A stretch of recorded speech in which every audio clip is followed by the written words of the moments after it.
अस्सलाम वालेकुम व्यूअर्स। मैं हूं Tauqeer Hussain. Viewers, educated generation 2058 के टाइटल के तहत मैंने पहले दो वीडियोस आपको अपलोड करके दिए हैं। पहला टॉपिक था इंस्टिंक्ट, दूसरा लर्निड और तीसरा है जी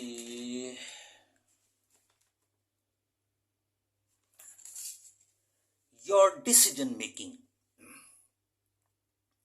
बहुत इंपॉर्टेंट पॉइंट है ये, और ख़ास तौर पे ये मेरे 18 से 24 साल तक के व्यूअर्स के लिए, क्योंकि 24 साल के बाद तकरीबन आप स्टेप इन कर जाते हैं प्रैक्टिकल लाइफ में। अब ये डिसीजन मेकिंग जो है ना, ये स्टार्ट हो जाती है तकरीबन क्लास 9 से, क्योंकि पहली से 8वीं तक तो आप रेगुलर सब्जेक्ट्स जो हैं वो एक जैसे ही होते हैं, सभी पढ़ते हैं। उसके बाद आपके सामने ऑप्शंस आ जाती हैं मेडिकल पढ़ने की, या नॉन मेडिकल पढ़ने की, या कॉमर्स पढ़ने की, या कंप्यूटर पढ़ने की, या आर्ट्स पढ़ने की। बेसिक के 5 ऑप्शंस आ जाती हैं। तो जो 9वीं जमात का बच्चा होता है ना, या इंग्लैंड में जो ग्रेड 9 का बच्चा होता है, वो तकरीबन आप कह लें 9 और 5 14 साल का तो होता ही है। तो उसमें इंटरेस्ट की सेंस तो डेवलप हो ही गई होती है। सबसे अहम बात आपको बताने वाली ये है कि एजुकेशन, जो कि एक process of teaching, training and learning है, नॉलेज को इंप्रूव करने के लिए और स्किल्स को डेवलप करने के लिए, जब तक इस प्रोसेस में आपका पर्सनल इंटरेस्ट ना शामिल हो, और वो पर्सनल इंटरेस्ट इस हद तक होना चाहिए जिस हद तक एम्बिशियस होना होता है। आपको एम्बिशियस होना पड़ेगा अपने टारगेट को अचीव करने के लिए। और एम्बिशियस किसको कहते हैं? एम्बिशियस उसको कहते हैं जो कि अपना टारगेट अचीव करने के लिए हर तरह की मेहनत करता है और पेशेंस और डिटर्मिनेशन से अपना टारगेट अचीव करता है, क्योंकि उसने उसको हर हाल में करना होता है। तो you ought to be ambitious in order to achieve your goals. अब बात यह है कि इंटरेस्ट जिस बंदे का है और एम्बिशन जिस बंदे का है, उसको कोई और कैसे मशवरा दे सकता है, या उसकी लाइन को, उसकी चॉइस को कोई और कैसे डिटरमिन कर सकता है? मशवरे चले ठीक है, बहुत से लोग देते हैं, मगर उसको फाइनलाइज को और कैसे कर सकता है? मिसाल के तौर पे मैं आपको अपने वक्त की बात बताता हूं कि जब मैं इस स्टेज पे था ना, तो मैं मैथमेटिक्स में कोई इतना खास नहीं था, बिल्कुल ही एज के ऊपर आके पास होता था। But I was a topper in English in my school. अब टॉपर मैं इंग्लिश में हूं, बताया मुझे ये जा रहा है कि आजकल ट्रेंड चल रहा है डॉक्टर या इंजीनियर बनने का। अब आप मुझे एक बात बताएं कि जो साइंस है और जो आर्ट्स है, इन दोनों में जमीन आसमान का फर्क है। वो भी सब्जेक्ट्स हैं, एरिया ऑफ नॉलेजेस हैं, ये भी सब्जेक्ट्स हैं, एरिया ऑफ नॉलेजेस हैं। But what about the liking? क्या मेंटल एक्सेप्टेंस पहले है कि जो ट्रेंड चल रहा है वो पहले है? मुझे ये कह के कि जी या तो नॉन प्री इंजीनियरिंग करें या फिर जनरल साइंस ग्रुप रख लें, और उसमें मैथमेटिक्स भी थी। एक हफ्ता 10 दिन नहीं मैं क्लास में चल सका। फर्स्ट ईयर की बात आपसे कर रहा हूं। समझ ही नहीं आती थी।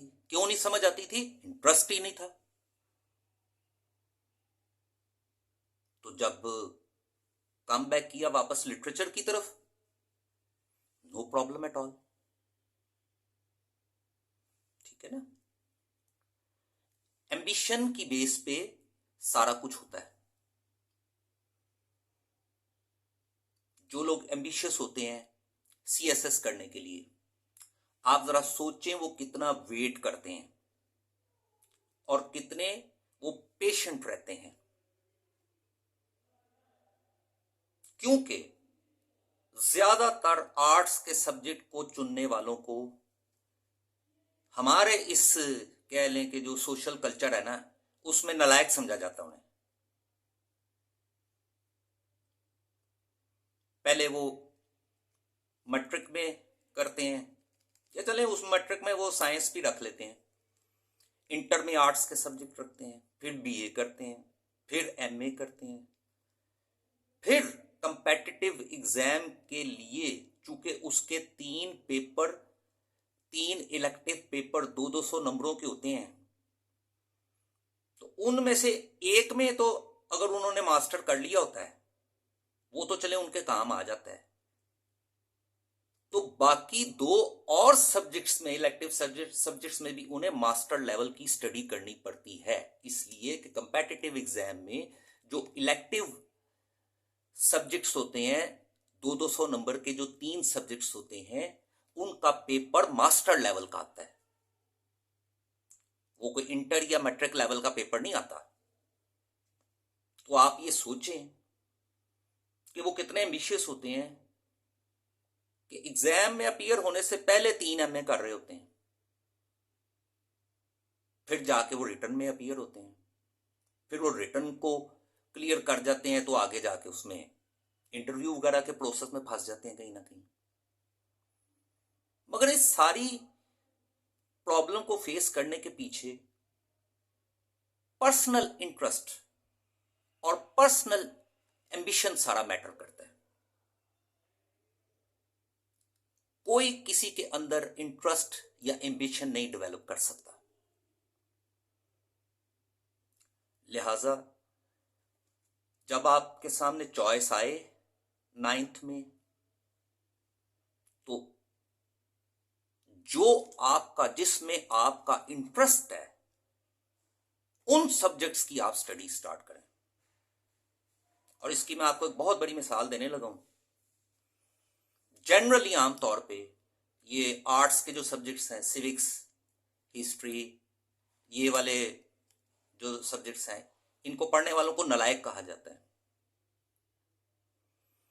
और 2, 4 और 5, 9 साल मेहनत करके जो डॉक्टर बनते हैं, 2 साल मैट्रिक के, 2 साल एफएससी के और 5 साल उसके मेडिकल कॉलेज के, और 8 साल जो इंजीनियरिंग की मेहनत करते हैं, 2, 2, 4 और 4, 8 साल, वो करके आखिर में कंपेटिटिव एग्जाम की तरफ आ जाते हैं। ऐसा है कि नहीं है? कभी आपने सुना है किसी कंपेटिटिव ऑफिसर को, सिविल सर्वेंट को, डॉक्टर बनते हुए, डॉक्टर में वो जा ही नहीं सकता?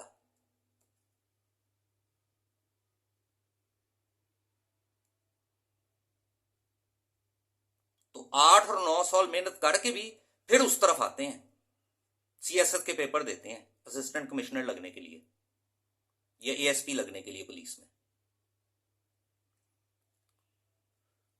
तो अगर किसी ने आपके अंदर ये कोई गलतफहमी पैदा कर दी है ना कि आर्ट्स पढ़ने वाले भूखे मर जाएंगे, वो सिर्फ यहां हमारे इस सिस्टम की हद तक है। इंटरनेशनली ऐसी कोई बात नहीं है। और अब तो आप पूरी वर्ल्ड से कनेक्टेड हो गए हैं। जब मैं स्टूडेंट था उस वक्त इस तरह से पब्लिक को एड्रेस करने के कोई ऑप्शंस थी? तो अब तो पूरी वर्ल्ड से रिलेटेड है, ग्लोबल विलेज है। जरूरत इस बात की है कि आपकी जो कॉम्पिटेंस है वो एक्सीलेंट हो, वो इंटरनेशनली एक्सेप्टेबल हो। आपको अपनी जगह पे बैठ के रोजगार मिलेगा। आपके अंदर कॉम्पिटेंस होनी चाहिए, जेन्युइन कॉम्पिटेंस, और इंटरनेशनली रिकॉग्नाइज्ड लेवल की।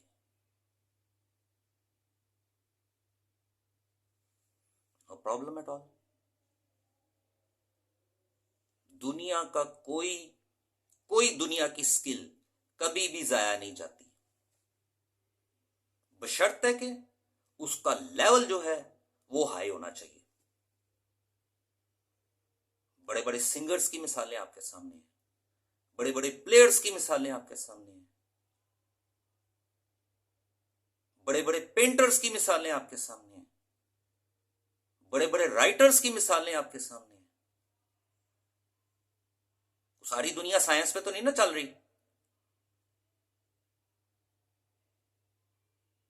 लिहाजा आप अपने लिए करियर के तौर पे स्टडी करने के लिए